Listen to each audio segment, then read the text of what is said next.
The great convocation hall of the galactic empire smelled like ozone, metallic sweat, and ceremonial arrogance.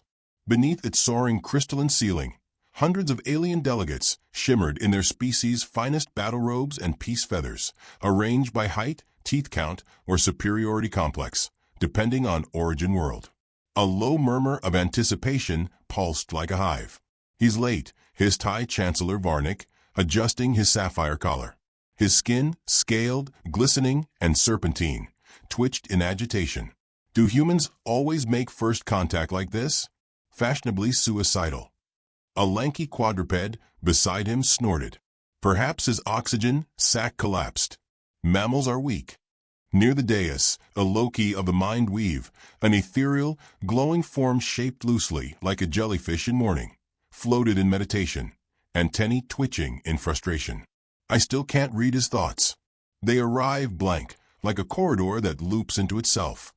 Someone scoffed. Or a corridor that leads to a janitor's closet. And then the doors opened.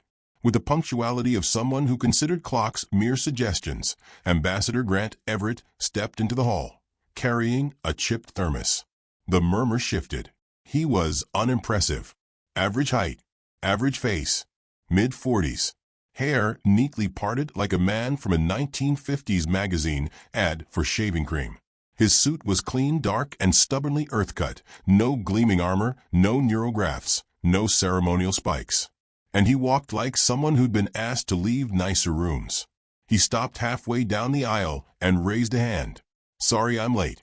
I was waiting for the coffee to finish." A few hundred alien representatives stared in confusion. Everett smiled, calm and disarming. Human custom.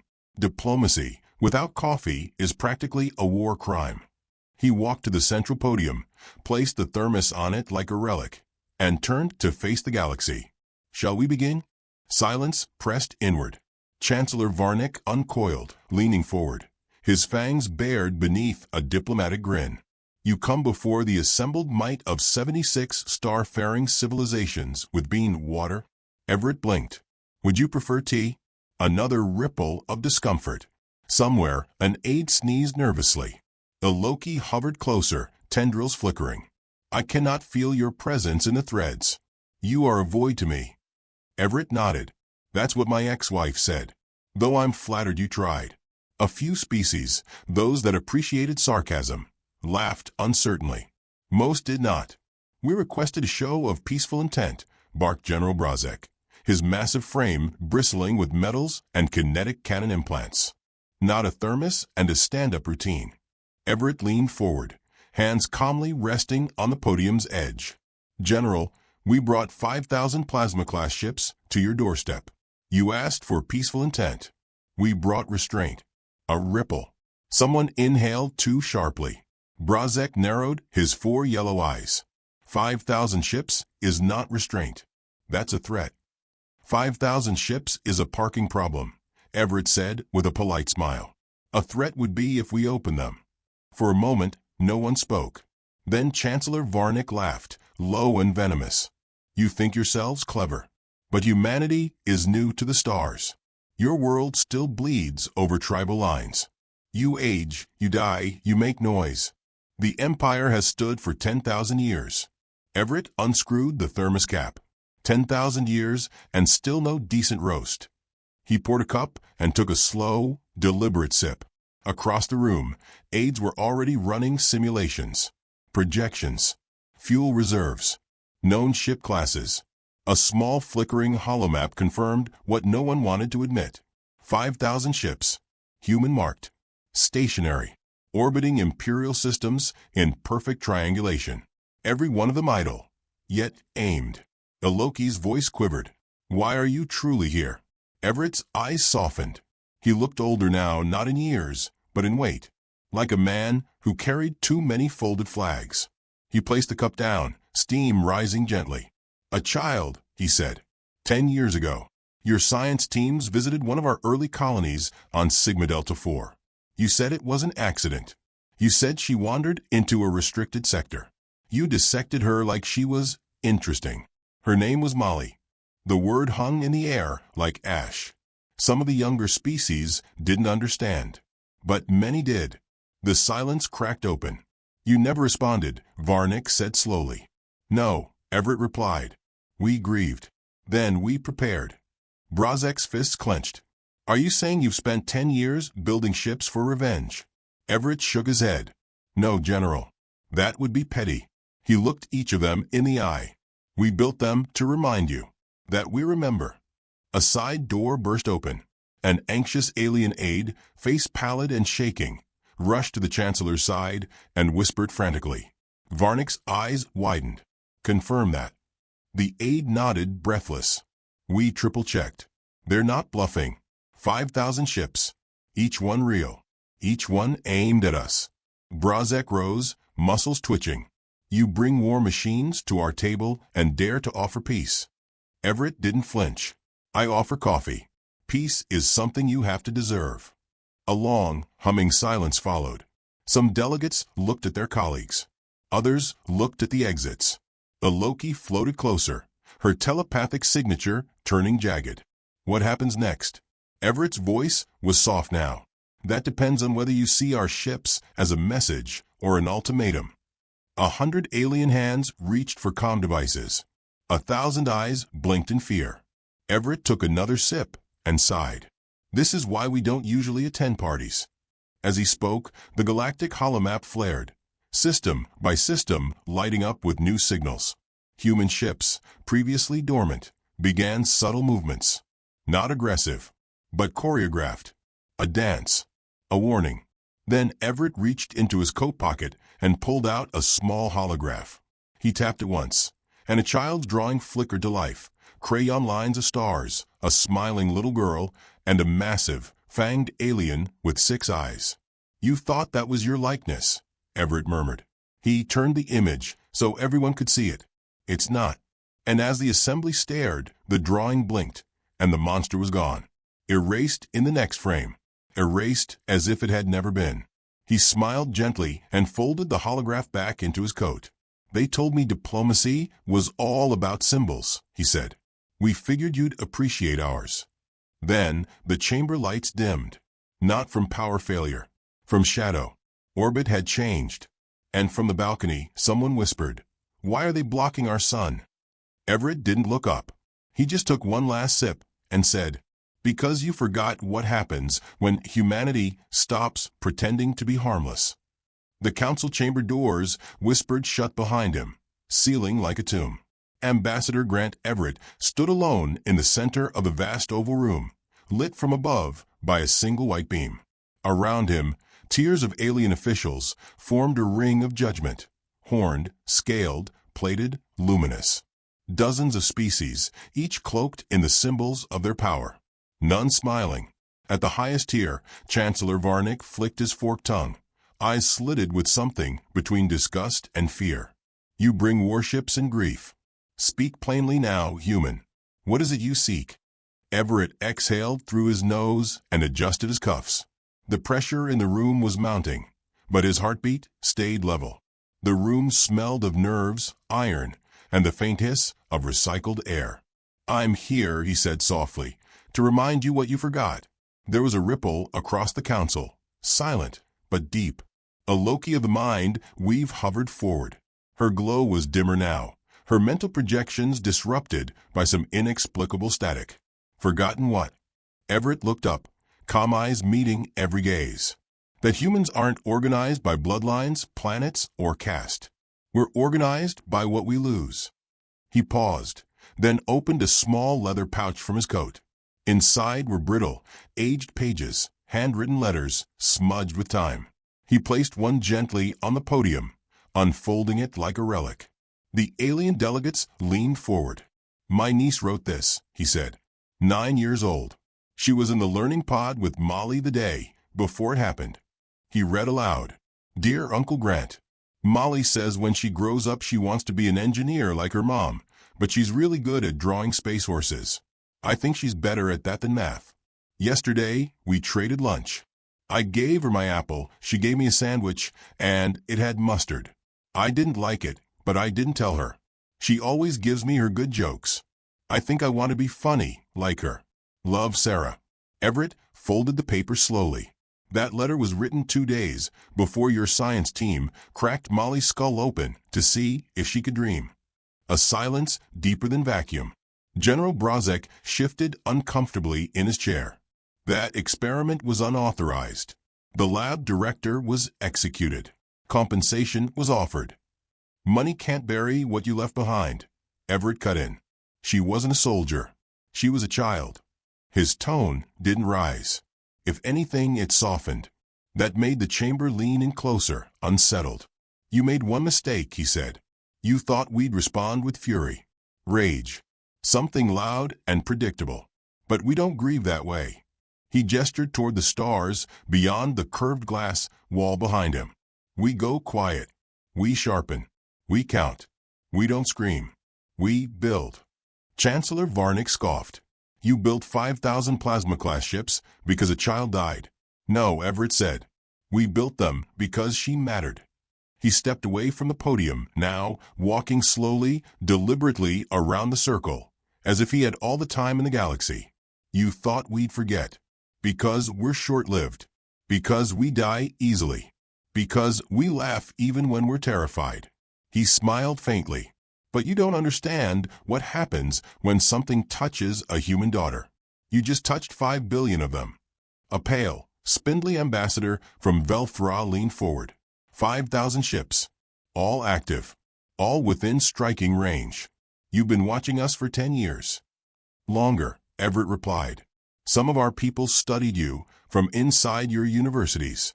Others married your officials. One worked in your food chain logistics and taught a rat how to open an airlock. You never noticed, because we were never impressive enough for you to fear. He stopped walking and looked straight at Brazek. Until now. The general leaned back in his seat. If you're trying to intimidate us. I'm not, Everett said. I'm trying to help you survive this conversation. Loki's glow flickered violently. A nearby aide, scaled green and visibly sweating, activated a holopad. A star map appeared midair, glowing with soft red dots. Each dot was a human ship. They weren't parked randomly. They were shaped like a net closing in. We thought you were bluffing, the aide whispered, voice cracking. Everett tilted his head. You thought wrong.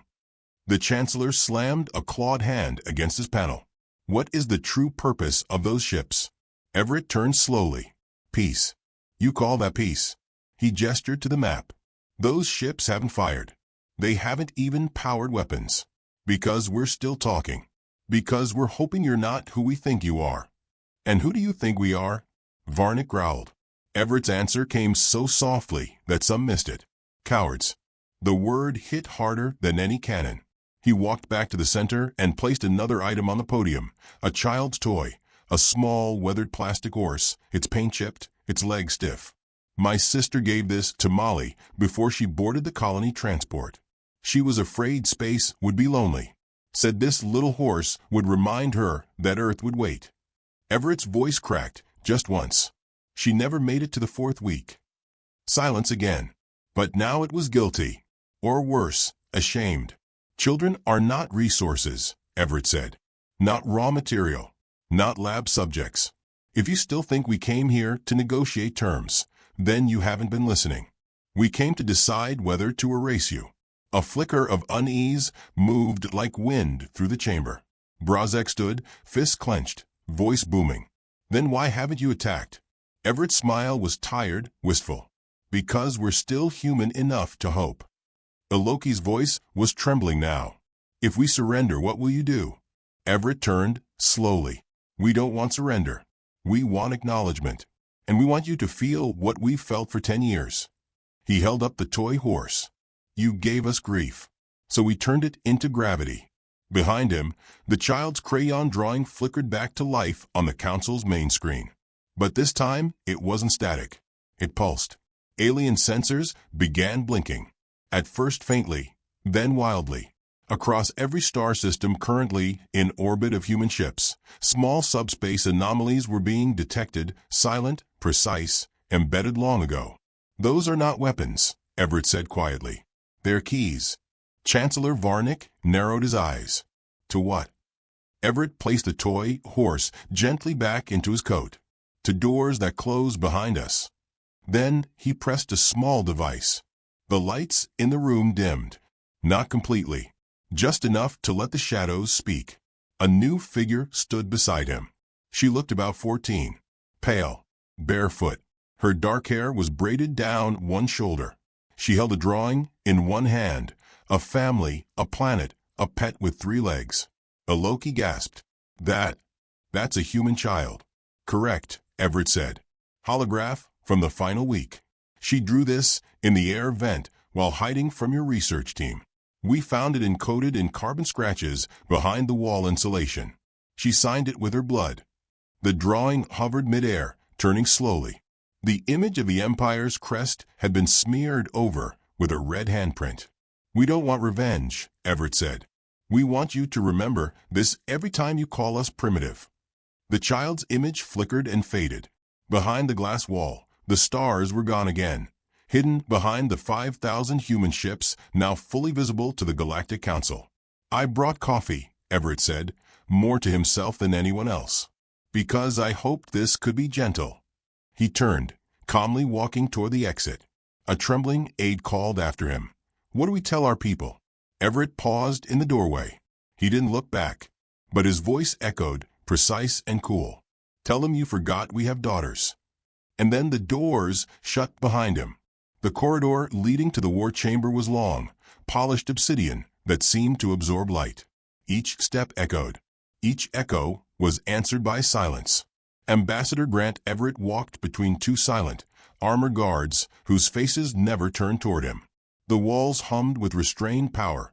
High-frequency surveillance drones drifted like lazy fish above, scanning him with layered curiosity. Everett didn't speak. He had said too much already.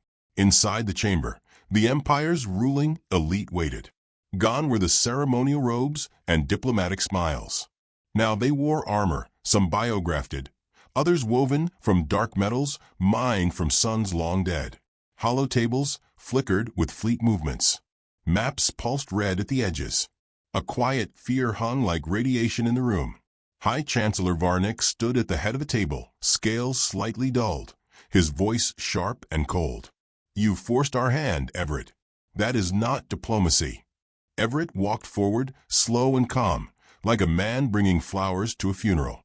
I didn't force your hand.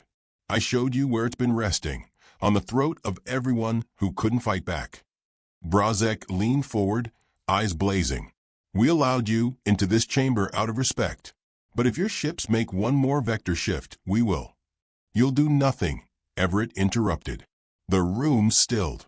You won't move. Not because of fear, but because you don't understand the game. And that makes you hesitate. He tapped the war table. It shifted to display the Empire's 12 major systems. Around each one, human ships glowed faintly in triangular formation. Still distant. Still silent. Yet closer than they were yesterday. A Loki of the mind, we've hovered above her seat. You carry no weapons. You wear no shield. You walk freely into this nest of generals and sovereigns. What is this confidence? Everett met her gaze. It's not confidence. It's certainty. You speak in riddles.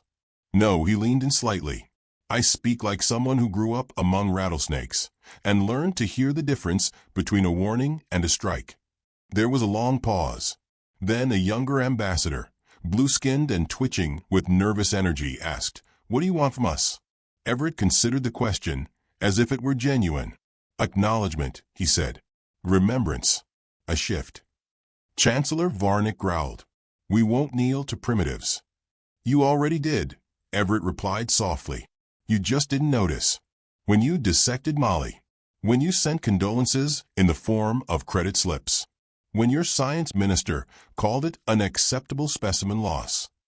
You already knelt to cruelty. We're simply adjusting your posture. He slid his hand into his coat pocket.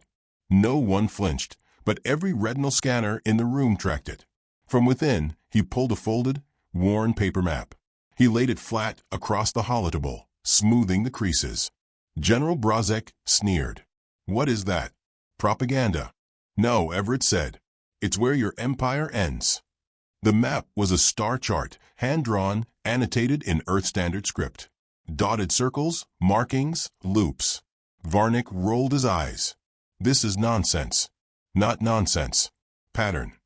Everett pointed. Here, your cargo lanes. Here, your agricultural storage worlds. Here, the gravitational weak points around your fusion depots. He didn't raise his voice. He didn't gloat.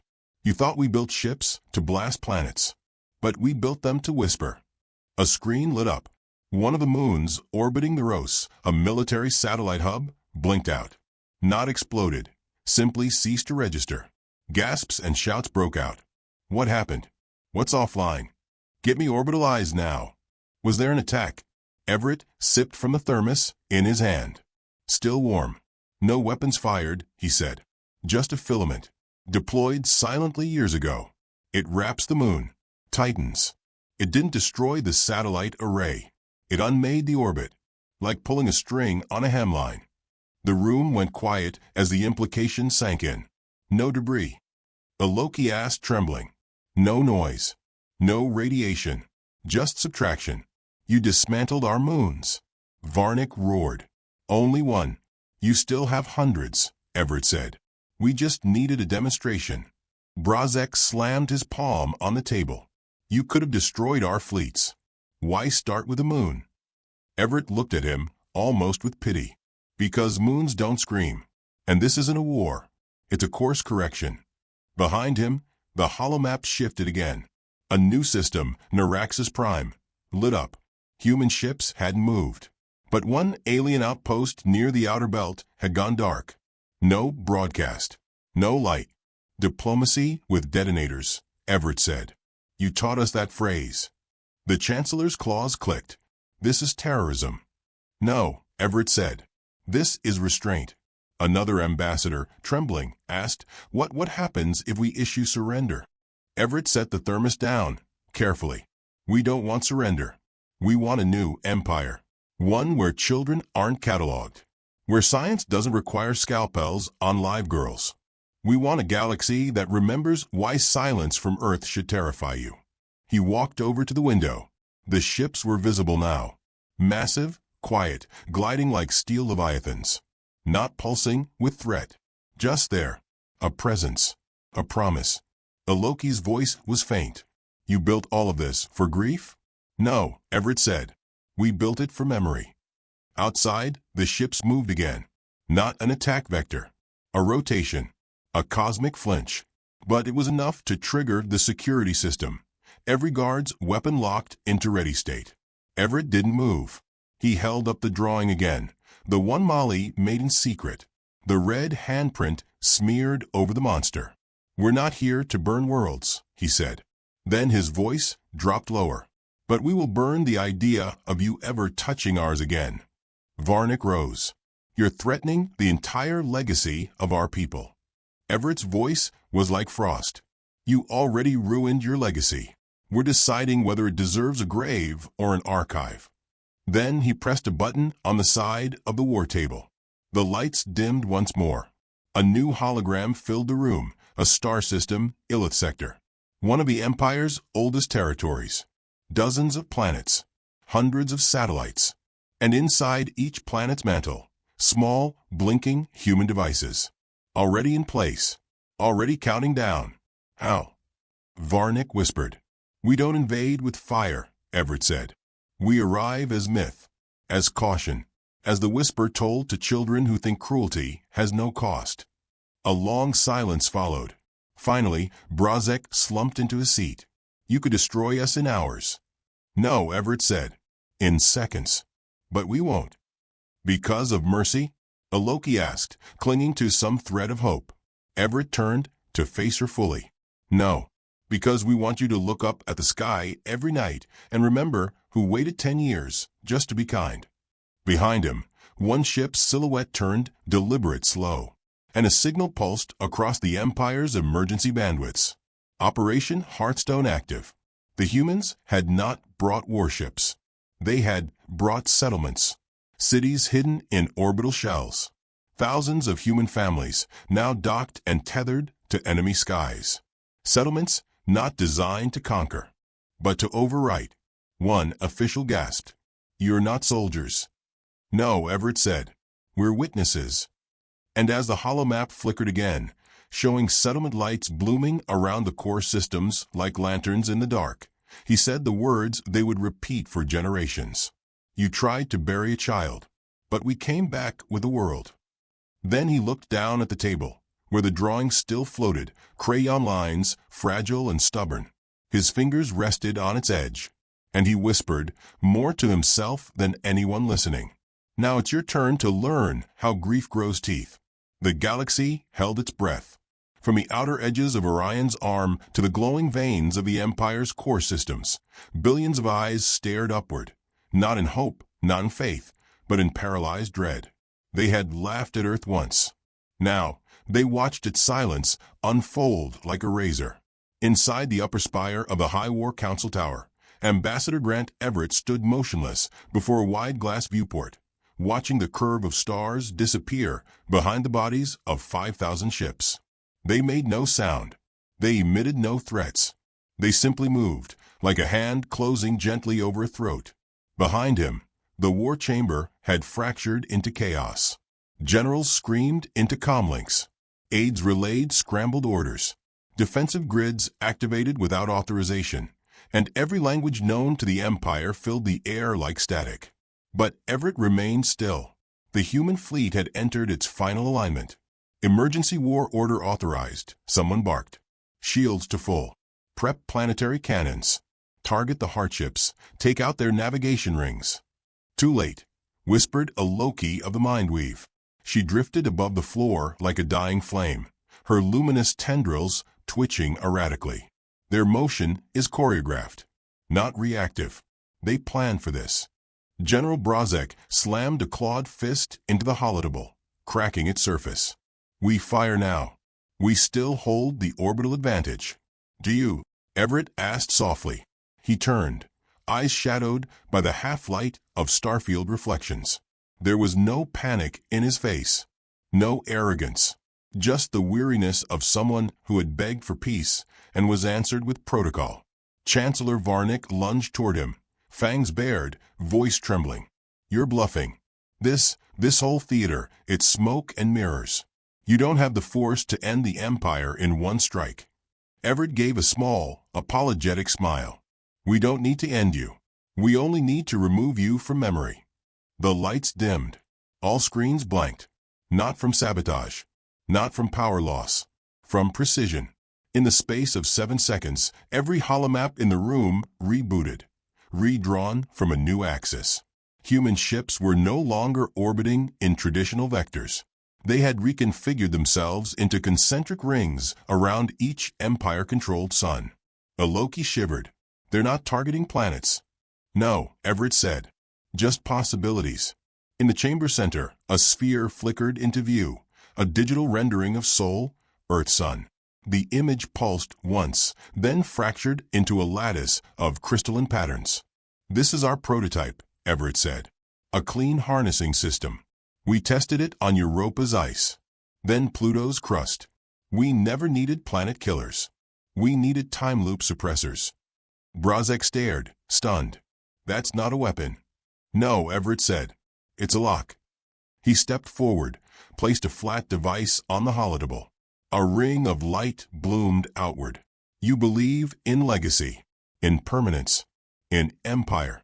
We believe in memory, and in what happens when you lose the right to be remembered." Across the chamber, a dozen war screens flickered back to life. And now, the ships were no longer just hovering. They were glowing. A pale, slow pulse synced across 5,000 hulls. Heartbeat. A single rhythm. A shared intent. The war map redrew itself again and showed it. Not a formation of battle. A formation of erasure. Varnick staggered back. "What are you doing?" Everett looked down at his hand. It trembled just slightly. Not from fear. From the gravity of restraint finally slipping. "We call it Heartstone," he said. "We plant the seed. We tether to gravity. We charge. And then we overwrite." "Overwrite what?" A young alien diplomat gasped. "History," Everett replied. "Continuity. Lineage. every trace of your existence, gently peeled from the wall of time. A Loki moaned, a psychic scream that pulsed through the minds of every telepath in range. They're not destroying us. They're forgetting us. Before we're even gone. Brazek barked, fire all batteries. Full saturation spread. Won't reach them, Everett said. You're already inside the field. No field can block direct fire.